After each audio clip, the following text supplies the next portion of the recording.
Reven Swanson. The piece is called Farmer's Moon 2, so it's the second one of the series, and it's a kinetic work that is mild steel with a painted enamel finish, and in the center is a kiln-fired piece of fused glass in the center.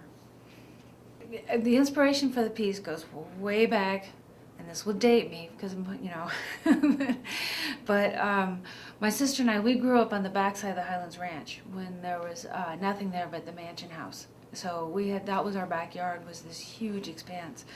And this was in the days where you would go out the front door and the front doors weren't locked and your parents didn't even know where you were. So we actually were the two girls, because we didn't have very many friends out there because we had each other. So we used to play a lot with, we actually catch lizards. There were some wild horses that I now know the Denahanes own, and we would run and grab their manes and, you know, try to ride what we could, and then we'd just totally wipe out and roll into a yucca or cactus or something like that and get up and that was fun. You know, and so that was a childhood that you just learned. You were very closely tied to the earth, the Mother Nature, and that sisterhood. So that when there was when we were out there, is that when there would be this moon that would come across the sky, and it only happened maybe 2 or 3 times a year, but it would have a big halo around the moon. And so my dad had taught me that that was called a farmer's moon. That's what it's termed. And so a farmer's moon means that there's weather coming, and so it's kind of like a rainbow around the moon. And so in some years, if you're like a farmer or in that rural setting, you have the moon coming across like that. Some years you're so thankful, oh my gosh, water's coming. Some years it's like, not again, we can't have any more water. You know, so it's just kind of one of Mother Nature's big signposts of what she's planning to do.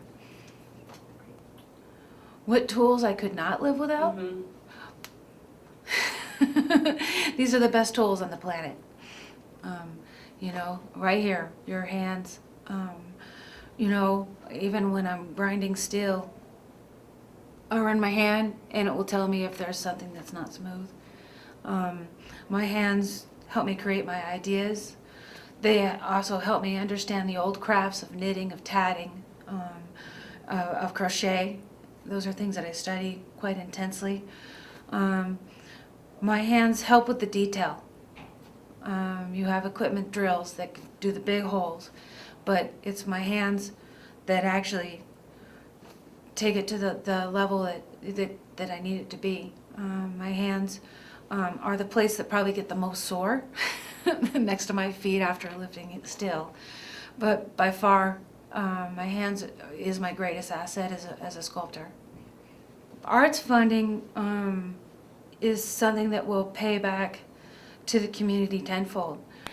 And I would say that some of these artists are some of the most generous artists of giving of themselves, that with every piece you see on the street, they've poured their heart and soul into it. And that, when you get to see an object that has that much soul to it and such a gift, well, that's you very, very clearly, that you see exactly where your dollar was spent. And every time you walk by the street and every time you get to see it, it pays you back.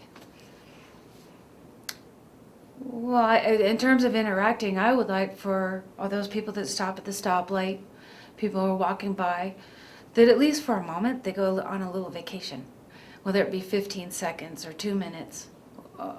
And the vacation changes, so because it's kinetic, it'll move, it'll get a different position.